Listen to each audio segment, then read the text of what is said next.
some of them, most of the business used to get sabotaged because when you have a group of black people, the first thing the police would do is come and plant drugs on your premises, and you could never get started. The second thing, at the time, it's just recently you see a few black people working in banks.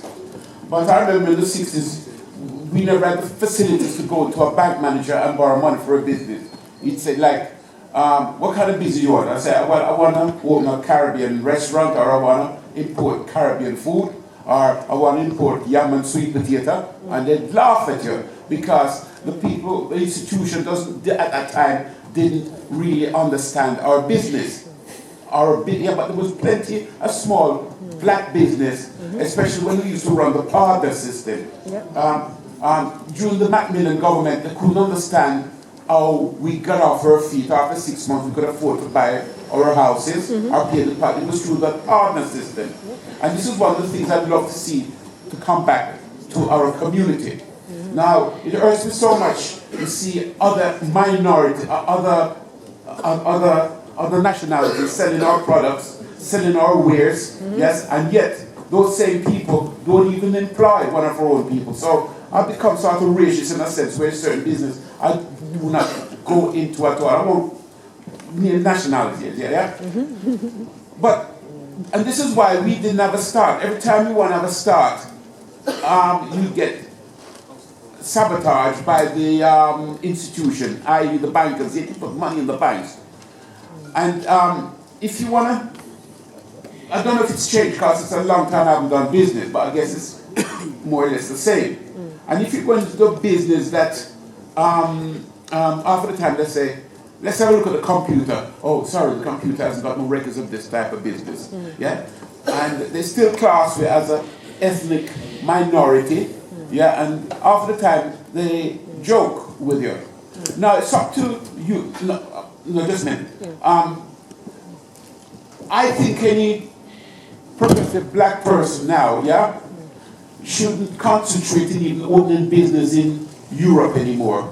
We have a whole continent there that everybody is going there, milking it, looting it, and it's up to us now to reclaim some of that economy back from the mother country because there's nothing really here for us business-wise anymore because we do not produce anything. We should reclaim Africa back. Yeah. Brilliant. Thank you. Thank you, Uncle Charlie, for that. I should take gentleman at the back here. Yeah. Can you? Thank you. Yeah. Yes. Good evening, everybody. Right. My name is Platanos College. I'm Marcus Garvey, Great Lady, right? See it? Okay. But one thing I want to just ask everybody: who in here has got a profession? I expect to see everybody and Five. yeah, right. No, you see, that's the economy we have. Yes? Now, one of the problem with us as a people is selling ourselves short. Right? So I see a lot of not-for-profit organizations set up. Now, we have a problem in our community of not wanting to make profits. And we have so many anti-capitalists. Yes? But one of our greatest leaders was a capitalist, Marcus Messiah Garvey, my great uncle. Yeah? Now, we need to get that straight because this is what Dr. Claude Anderson is telling us. Right? So if we are going to go east when we're supposed to go west, if we're going to fight against businesses when we're supposed to build them, we ain't going to get there. So right now, I have got a radio show. I've been working for probably 30 years. This is my daughter, right? And she knows from she was a baby.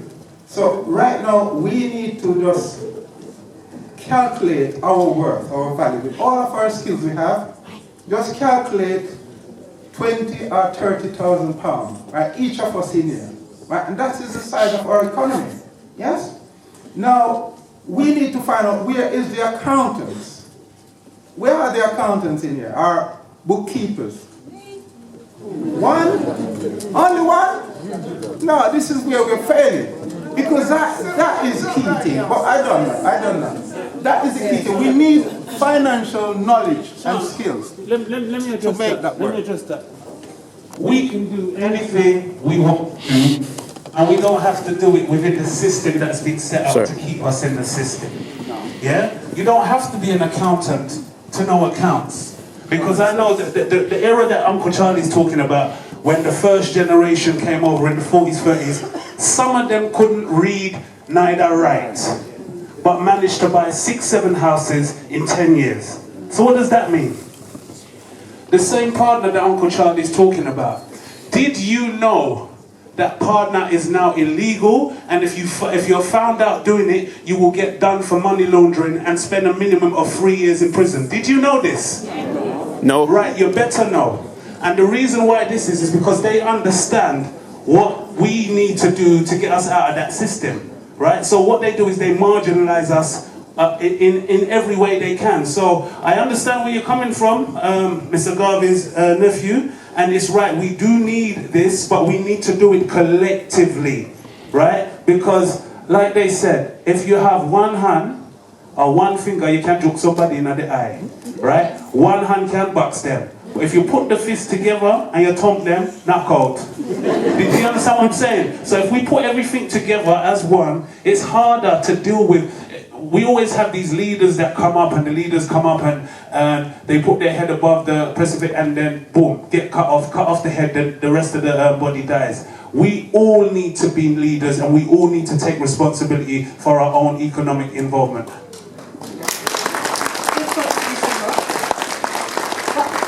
I want to say something different now. There are people out there working together collectively in the community. Let's get this straight. There are people crowdfunding, working together, putting the little £20, £10 together to support campaigns. This 7 a.m. documentary got supported, crowdfunding. We can do this. I don't hear no excuses. Me and Mark is Black Issue Studies. Now we do a whole heap. Yeah? There's nothing stopping us. When we set up Black Issue Studies back in the day, the business advisor goes, I'm not sure, are black people really interested in history? Now that's the worst thing he could have said to me, because if you tell me I can't do something, I'm going to do it. 8 years down the line, we're still here. We don't get no government funding. We only got 2 funding schemes in our life. We survive. The patty and the soup. That's what funds our business. When we go out, we do courses. We can do it. I don't want to hear no excuses now. The excuses done. No excuses now. So we have to change the rhetoric. It's not about, we can't do this and we can't do that. We can do it. Yes, we can. We're not waiting for Obama or any black president or whoever to come and save us, or black leaders come and sweep us off the feet and look after us. We have to do it ourselves. We are confident people. We built pyramids, so what's stopping us? Just like this sister said, when I'm going to certain places and talking to people, we can do this. We can do it, but you have to have that motivation and determination, the will, sacrifice. When you have to get up in the morning, Mark was being in hospital bed, typing emails. I've give birth to baby and gone back to work next day. There's no excuse. We will find a way. There are people in this room supporting each other. Black Issue Studies could not be operating without the support of my mum, my dad, Sister Sonia, Sister Lorna, Sister Danielle, Auntie Jet. There are so much people supporting our work as well. So we have to change the rhetoric. If you aren't good, you know have to run. We have to find the people that support you. And I hear you, brother. Because there are people trying to find like-minded people out there to support your work is hard. But once you find those people, value them, love them, and hold on to them. So that's what we have to do. I also believe in the saying that birds of a feather flock together. So you can't worry about finding people. When they're ready, they will find you. Do the best that you can do, brother, for you and your inner circle, because it all starts with family, right? Not everybody in your family is going to get on board. It is what it is, right? But what you do is, if you save one person, and I say save in the sense that wake them up. If you save one person in your family, and that one person saves one person, and it goes on and on, can you see that causes the ripple effect? This is what we have to do. We can't worry about trying to save the whole world, because it's not going to happen. Some of us will get left behind. And then it's only when the boat leave the dock and you see them as swim and I come, oh no, wait for me, no, it's too late.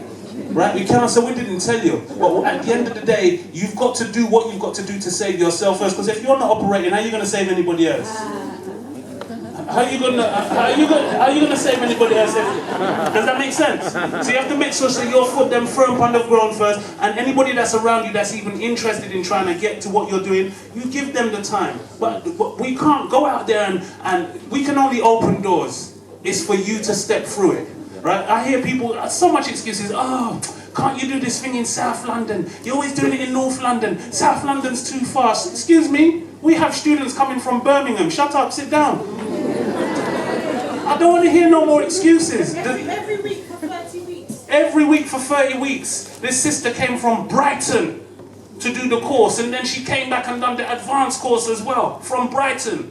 And she loved it so much, she's living in Brixton now. Do you know what I'm saying? But nothing is impossible if you put your mind to it, right? And there's always a support network out there if you want to tap into it, but you have to want to do it. We get emails and phone calls all the time. When is Black History Studies going to do this? When is Black History Studies going to do that? When is blah, blah, blah, blah, blah? And I'm saying, Black History Studies is doing 1 zillion things a week. What are you doing? Apart from asking us what are we doing? What are you doing? Because you get them people all the time. When is All Knightz going to bring out a female and male family? Shut up! People like that get on my nerves because they're always asking when are you going to take the mantle and do it? Stop asking and waiting for other people to do it, because that's a legacy of enslavement. That's a slave mentality. Always waiting on master to give us the go-ahead. No, it's time to take back the power. And we are a powerful people. We just don't realize it because half of us are asleep. I see some hands there. Did I just hear Brother Jason? Yes, you probably did. Yes, we can hear you. Ladies and gentlemen, Brother Jason Black. Can you hear us, Jason? Yes, I can. Okay, right. We're going to try and turn you up as well. This is the first time we've gone in to do Skype. Can you hear us now? Yes, I can hear you fine. Yep, so we can hear you now. Say hello to Jason. Yes. Right, Jason. Black first, brothers and sisters. Yes, black first. Every day, no apologies. Black, black, black. Oh, good. First of all, I'd like to thank Charmaine and Mark and everyone else with Black History Studies for screening our film here tonight. I've been listening to you all now for about 15 minutes, and I have to say, even though you're in London, you could very easily be South Louisiana from some of the excuses and some of the things I've heard here tonight. And let me explain to you, remind you, so I've heard a lot of quotations tonight. The road to hell is paved with excuses. If you learn one thing from this film tonight, I hope you understand from the year and a half that I spent putting it together, they're not playing with us. We are now experiencing the most humane form of genocide that humanity has ever witnessed. Where they will use their economy to strangle us to death, which is what they're doing, as you all said. Well, they keep blocking our avenues to economic egress. But do you notice the one thing that's not going up? Your wages. Did you notice they're trapping you in a wage trap and not letting you leave? That is strangulation. And we will simply wait. They are willing to wait 100 years for you to wither and die on the vine. You're waiting for them to show up with the cattle cars. That's not what's going to happen this time. What's going to happen this time is a 100-year plan so that when their great-grandchildren come of age, they're just looking around like the Aborigines, people with the Aborigines today. Where were all the blacks? I guess they all got up and left on their own. They used to be here, but there were no cattle cars, there were no gas chambers. So you can't blame us because they're not here anymore. That's the way it's going to happen. A guilt-free form of annihilation. Now, if you think you're going to survive making excuses, then get up and walk out now, because you just wasted $20 equivalent of the United States money. You might as well get up and leave now.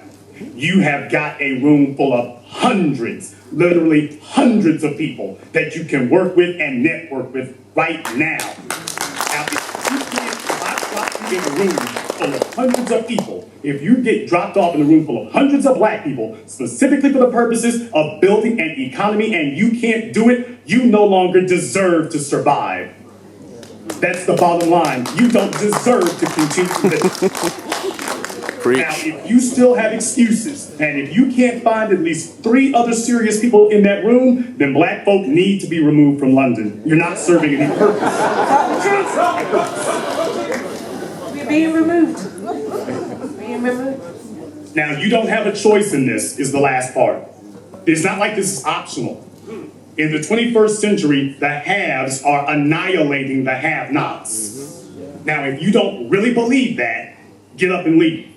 If you really believe it, then the age of excuses is over. And what the brother asked me, he said, what is your profession? And we can't get any hands to go up? That means that you have not even started the process of attempting to begin to be in the system. If you don't like accounting, there's engineering, there's computer science, you don't have an excuse. But to a person who just simply is not going to do anything, he'll make an excuse. And if he can't make one, he'll call 10 people and see if he can borrow an excuse. The age of excuses is over. Get it done, get started living, or get started dying. But your parents sold you out. They should have been building an economy 100 years ago, and they didn't do it. They didn't do it in London any more than they did it here in America. And now here you are in the worst dire circumstances you've ever been in, with a police state that is more efficient and more ruthless than anything we've ever seen. London has more cameras than any other city on earth. It is impossible for you to sneak around at this point.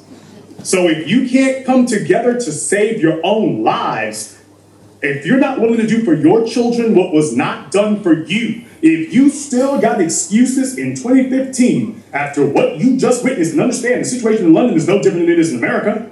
It's no different. You got the dollies and the police over there killing black folk with impunity like they're doing over here.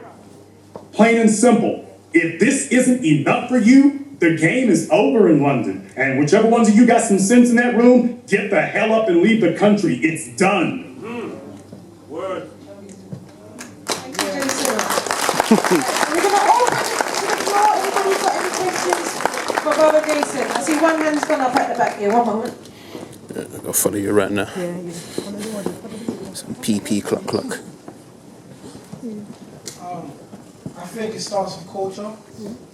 We got a culture of escapism. People are black Hebrews. I know where that comes from. People are thinking about Egypt all the time. What's the legacy of Egypt? Yeah, what are you doing now? What are you building now?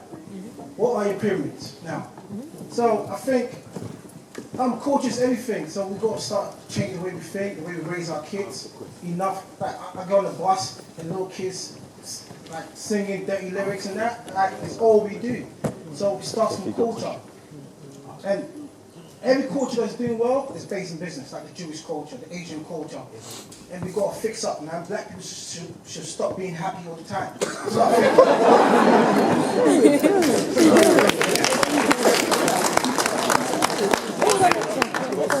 Okay, I don't want to see another black person smiling from the Atlantic to the other end. We ain't got nothing to smile about.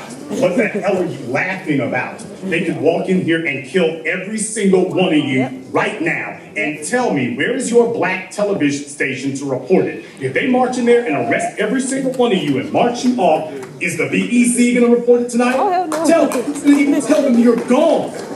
Who's even going to say it? If that thought right there alone is not enough to frighten you into motivation, then simply put, nothing will. They won't even tweet it. Exactly. Yeah.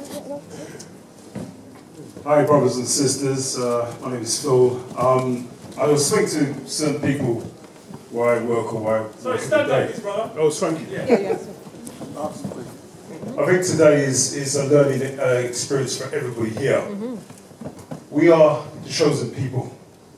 We've got to get to know ourselves. We have to really believe in ourselves, because I do not understand when people say racism. There's racism every day.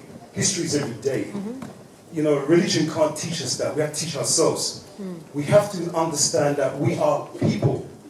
What we do is fight one another. We are together. The great Marcus Garvey said, I quote, black people must put themselves back against the wall. We have to know ourselves. And today, you two, brilliant, fantastic. You should applaud these people, because you are the chosen ones. I know my stuff, and I suppose everybody here knows their stuff too. But we have to get together. It is time. 2005, stay alive. Cool. Yeah. Okay. All right, what we're going to do, we're going to ask you if you can ask some questions, please. Some questions for Jason Black. And sisters, don't be shy. You must talk up. Where's the sisters' hands? Come on.